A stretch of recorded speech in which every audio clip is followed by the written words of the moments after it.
Hi there. This is Brent Harris. Welcome once again to my living room. Very excited to have you here.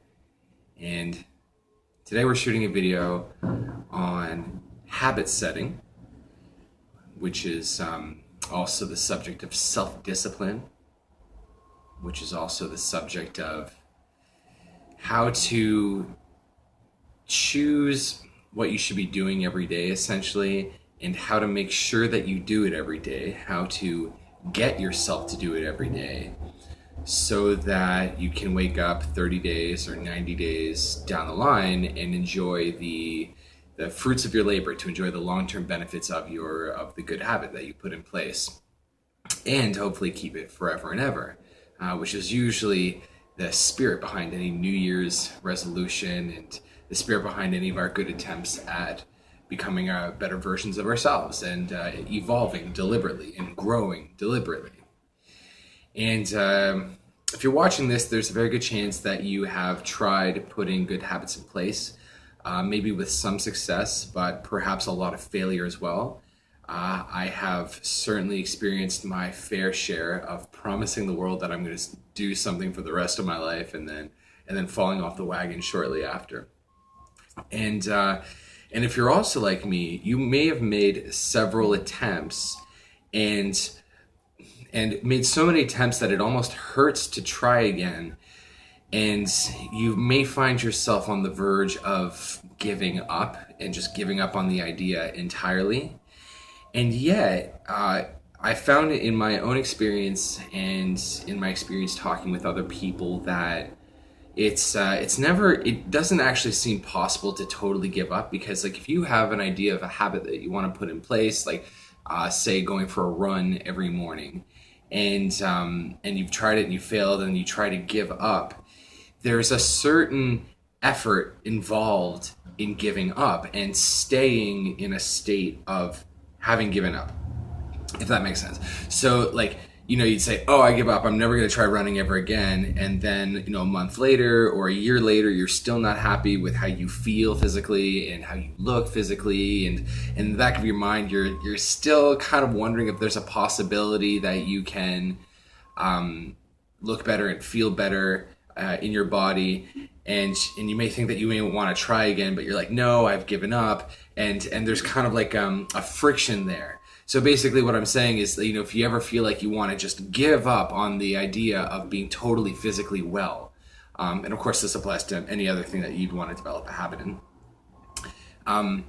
it just doesn't seem like it's possible to totally give up on physical health. It's just, you kind of give up on it for a while, and then it comes back up as a subject. It comes up in the form of physical discomfort, or if you really insist that there's nothing you can do about improving, about putting habits in place to keep yourself physically healthy, that you run the risk of developing very serious problems down the line as well. And so that is definitely something that occurred to me.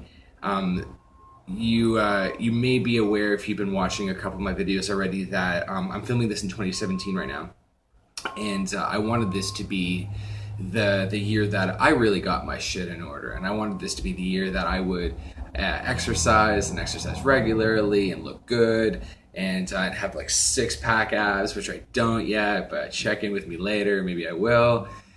And I wanted to be on top of my habits.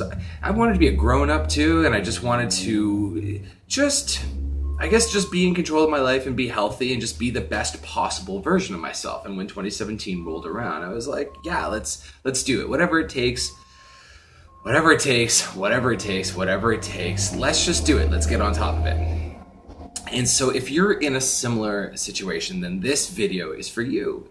If you are in a place where you're like, man, I just want to have good habits and I want to take good care of myself, and I want to be in control of my life, and I want to live, like, you may be in a place where you're not sure about how good your life can get. You're not sure about how physically fit and healthy and well you can be, how financially well you can be, how emotionally well you can be, how successful you can be, how happy you can be. Like, there's no clear like upper ceiling mark, But whatever that might be, I want to be there. I want to attain that. And for that, I am willing to do whatever's necessary. And if you find yourself in a place like that, then this video is for you. And so what I'm going to share with you now is probably the most important concept that has ever occurred to me when it comes to deliberate habit setting. When it comes to, sorry, I just realized that I have some water on my table here. Oh dear. Okay. Sorry about that. Okay. There we go. So the most important thing, the most important insight for developing habits, doing them on purpose, and sticking with them. And it goes like this. So many of us, when we go into an attempt to establish a new good habit or to get rid of a bad habit, such as smoking or taking drugs or whatever, we go into it with a sort of a divide in that we see that if we can successfully get the habit in place, we will describe it as if we did that, as if we were the ones to achieve that. And if we fail, if we fall off the wagon, if we kind of like lose, steam with our attempt, then what we do is we describe it like I was. Sorry about that. I was helpless, or I couldn't control myself, or like I couldn't help, like I had to eat the cookies, like I just did it, like I failed myself. And when we describe our failures, we stop talking about it as if it's something we did deliberately, and we talk about ourselves as if we were some sort of animal that cannot be controlled and like can't be understood and can't be reasoned with, and as if there's this aspect of us that is not us, that is stronger than us. So I want to say that one more time, because this is kind of the crux here. We speak about ourselves as if there's an aspect of us that is more powerful than us, that is not ultimately us, and as if it's hell-bent on sabotaging us. And we speak about it superstitiously. We speak about it as if it were the weather. Like, oh, I want to go outside, but I'm not sure if it's going to be sunny or rainy. Hopefully it's sunny. But we speak about ourselves. We're like, oh, I want to try, some self-discipline. I want to put a good habit in place, but I don't know if I'm going to be able to or not. You see? And so when we talk like that, there's a certain element of powerlessness in there. So like I thought it was kind of weird, and I've been there's tons and tons and tons of theory if you kind of like read up in like blog posts and articles on self-discipline and how to get yourself to do something. There's a lot of techniques on how to kind of fool yourself or how to frame it in a certain way that it works, and typically this is the sort of thing. Even like a really, really strong kind of system or technique that you can use to get yourself to do something, it tends to be short-lived, and it tends not to be effective in the long run because again, we're describing ourselves like some sort of a foreign beast, or like just like something else. And most importantly, we're describing it as if it has more power than us. So the real way to get a habit in place, in a way that's really just opened all the doors for me and has really just allowed me to just finally just start doing what I should be doing, is what I call reclaiming choice, which is what this video is named after. Reclaiming choice, which is if you have some sort of a habit that you're putting in place. Suppose you are not eating cookies, and suppose you find you don't have any cookies in your house. You got rid of them, and you're going a week, and you're good. But then you kind of end up at somebody else's house, and they have cookies out, and they're like really good looking. what we would typically do is say, oh, I don't know if I can resist. I don't know if I can get away from them. I feel helpless around them. The frame that you can adopt instead is look at the cookies and either eat them or not eat them. But either way, recognize that you are making a choice. It's a choice if you choose not to eat them, and it's a choice if you choose to eat them. It's not just a choice only if you do the better thing, you see? And when you look at it, what we're actually doing when we imply that we're helpless around the habits that we're trying to get rid of,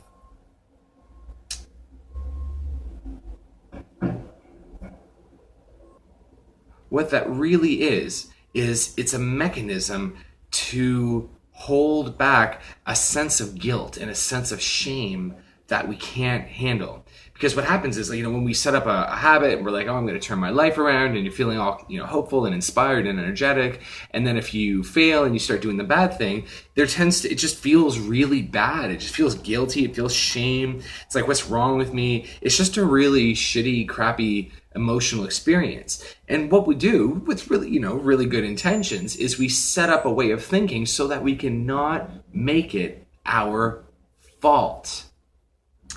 You see? So instead we say, I was helpless. I couldn't stop myself from eating. And we speak about it as if like the person speaking is the hero, but this other part of us is the villain, and good was not able to triumph over evil. And then we're able to excuse ourselves from responsibility.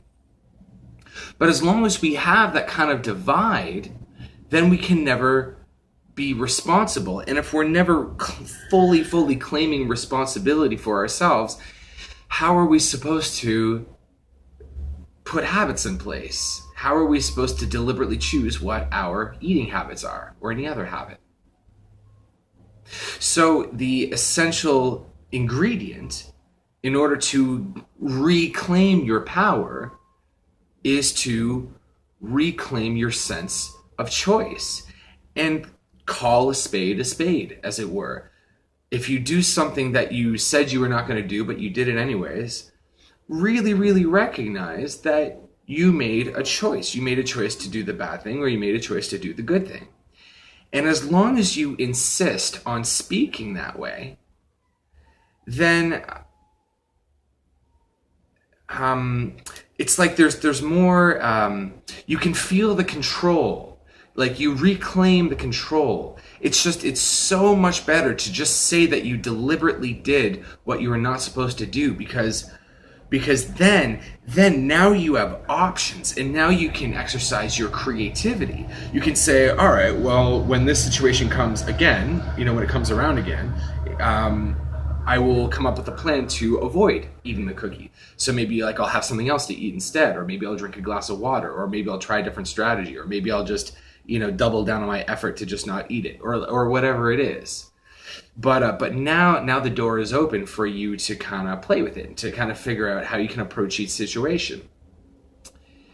And then if you adopt this mindset, then you don't have to be so scared and so afraid of disappointing yourself when you go into a fresh new attempt at putting a habit in place. Whenever it comes time to put a new habit in place, like unless you're really primed and ready, and and all the stars have lined up, it's usually not going to be something that you can just do once and get it done. Like it takes adjustment, because what you're doing is you're becoming a better version of yourself, and that means that there's probably like 10 or 15 sort of areas in your life where you have been up until now responding unskillfully. And now you have to rewire yourself so that you respond skillfully, respond on point, so that you can fully anchor this new habit into your life. When you reclaim your choice and you reclaim your responsibility, the great message that comes with it, and the message that I want to leave you with in this video, is that to put a habit in place is well within your capability. absolutely something that you're able to do.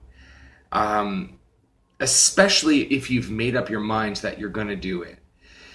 Some people would say, like, oh, I've tried so many times, what's the point of even trying again? Try not to look at it that way. Look at it like digging for gold, in that if you're in a place where you know underneath the ground there are rich deep veins of gold, and you've been shoveling for a couple days and you haven't found any yet, and somebody says, well, clearly shoveling isn't working, it doesn't really apply. Like on one hand, like, yes, shoveling hasn't been working, but it's not like, oh, I may as well give up on shoveling or digging. It's like, no, you keep doing it until you get there. And you will. There's so much more that you're capable of than just putting a habit in place. Like, putting a habit in place, it's just a knack that you get. It's just something you just kind of figure out how to work with yourself and how to set firm boundaries with yourself. It takes a little bit of figuring out, but you can do it. And then once you kind of like figure out what works for yourself, you can have any habits you want. And when you can have any habits that you want, when you've mastered the really nice, subtle, important, rewarding art of putting in habits, like, deliberately, you can be as healthy as you want. You can be anything. You can be as successful as you want. You can be as happy as you want. You can have anything. You can do anything you want. You are absolutely limitless. You're absolutely free. So it's definitely worth pursuing, and it's definitely worth continuing to pursue. And don't let it be a matter of hope or hopelessness. It's just something that you just do it until it's done, and you will get it done. Right on. Okay. Thank you very much. Thank you for being here. And yeah, comment or something. All right. Catch you later.